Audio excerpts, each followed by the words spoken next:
Good morning, student. Today in our third standard, we will continue our second chapter. We are learning the different types of animals. We discussed that there are some animals which can fly. There are some animals which suckle their young ones. There are some animals which uh, which live in the water. Some animals they live on the land. Some animals they have legs, strong legs. With the help of those legs, they can walk and they can run. On the contrary, there are some animals which do not have legs at all. Okay, they creep and they crawl on the ground. So let us see the next point. We are called insects. There are some animals which are very small in size. They are called as the insects. They have most of the insects they can fly. Okay.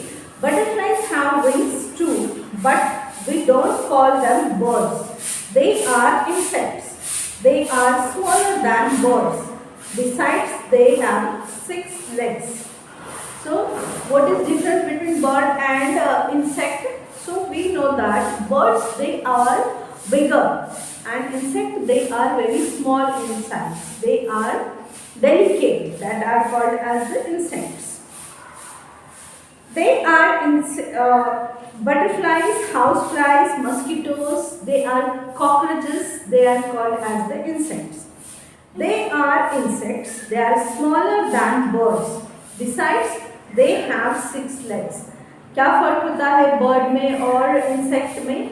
Birds जो होते हैं उनको 2 legs होते हैं और उनके feathers जो होते हैं, विंग्स जो होते हैं, पावरफुल विंग्स होते हैं. They can fly very high.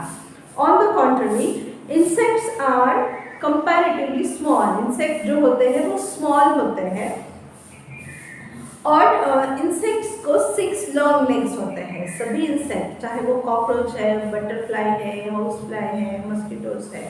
Mosquitoes और हाउस फ्लाई को 4 होते हैं, नहीं 6 लॉन्ग लेग ही होते हैं. स्पेशली बटरफ्लाई को 6 लॉन्ग लेग होते हैं, बाकी हाउस फ्लाई को वगैरह 4 लेग्स होते हैं, 4 और 6. Spiders have more than 4 legs, like this. Animals which have 6 legs are called insect. So butterflies are insect. Mosquitoes, houseflies and cockroaches are insects too.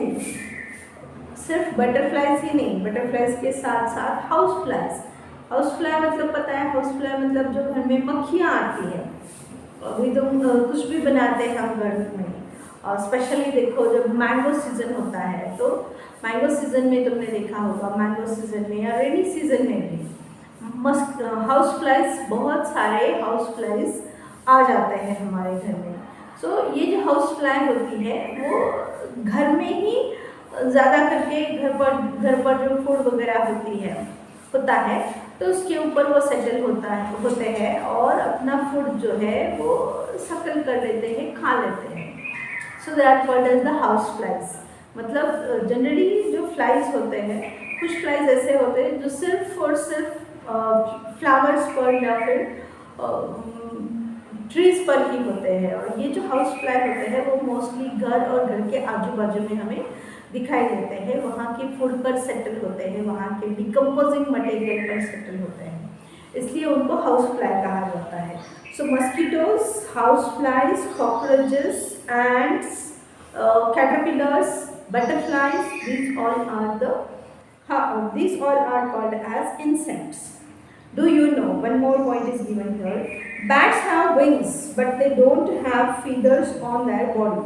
Bats को wings होते हैं लेकिन feathers नहीं होते हैं, इसलिए वो bird से थोड़े से अलग दिखाई देते हैं. Young ones of bats feed on their mother's milk. Bats are not birds like the crow, sparrow, parrot and cock. They are included in the group of cow, tiger, deer and mouse. Birds को wings होते हैं और उनकी body के ऊपर feathers होते हैं, लेकिन बैट जो है उसको विंग्स तो होते हैं लेकिन फीदर्स नहीं होते हैं और वो अपने बेबीज को अपने मिल्क पर फीड करता है. इसीलिए एनिमल्स की कैटेगरी में बैट्स को एनिमल की कैटेगरी में रखा जाता है. So bats are not birds like crow, sparrow, parrot and cock. They are included in the group of the cow, tiger, deer and mouse.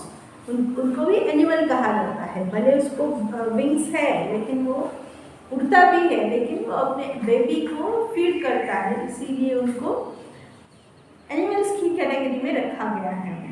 Into which of the following groups would you put the owl, the monitor lizard and the cat, cow, dog and goat? We suckle our young ones.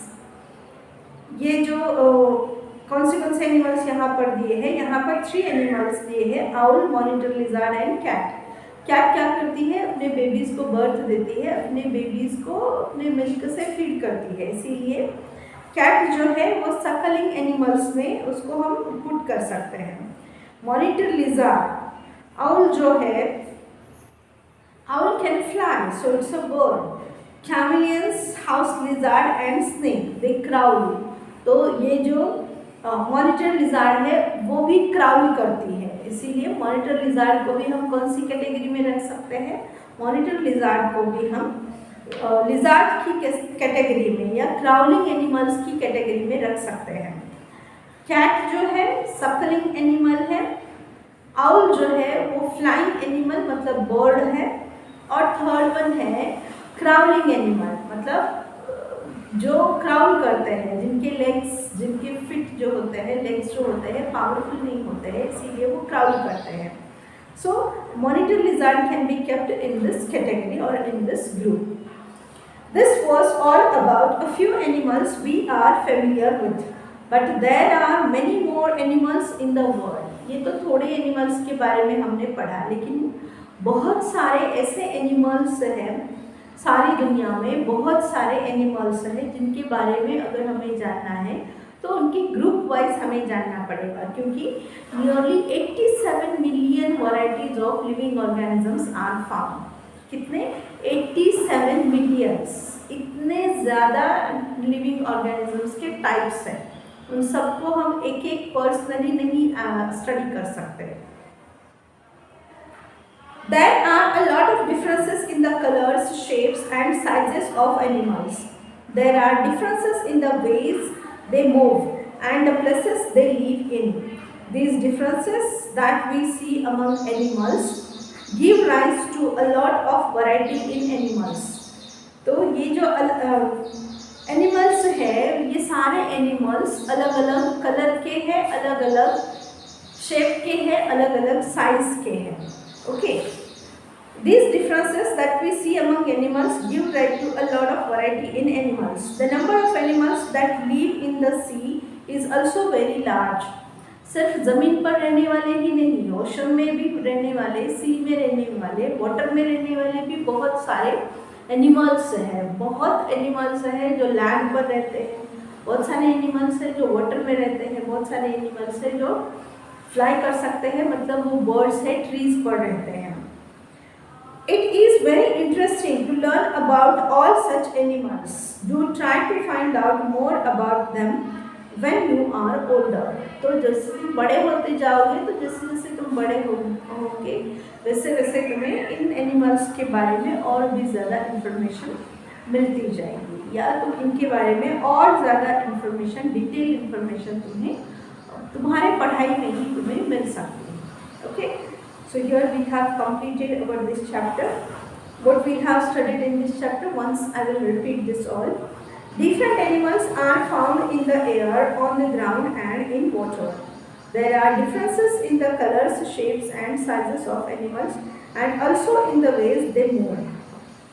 Animals कौन से अलग अलग type के हैं, उनके colours अलग है, shapes अलग है, साइजेस अलग है, और उनका वे ऑफ लोकोमोशन भी अलग है. कुछ एनिमल्स स्विम करते हैं वाटर में, कुछ एनिमल्स लैंड पर रन करते हैं, कुछ एनिमल्स उनको उनके लेग्स जो होते हैं वो स्ट्रॉन्ग नहीं होते तो वो ज़मीन पर ही क्राउल करते हैं. कुछ animals they can fly, they can run very fast. Some animals they are heavy so they just walk on the road, and some animals they have feathers on their body, they have wings.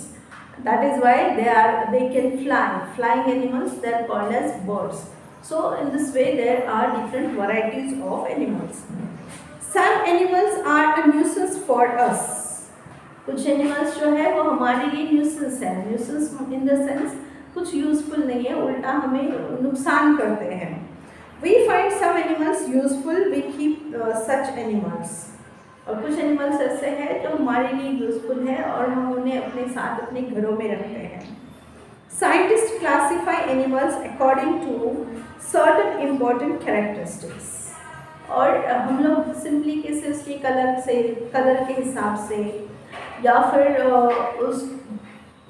उसके size के हिसाब से हम categories बनाते हैं. But scientist they categorize the animals using the different categories, like how they feed their young ones, where do they live, what is their food, how they move, or how they respire. Using these criteria, animals they are classified by the scientist. Okay, so the last point, always remember, variety is the rule in nature. Living organisms में अलग अलग variety होना ये क्या है, nature का rule है. Okay, here we have completed our chapter. Tomorrow I shall send you questions from this chapter. Okay, so let's meet tomorrow.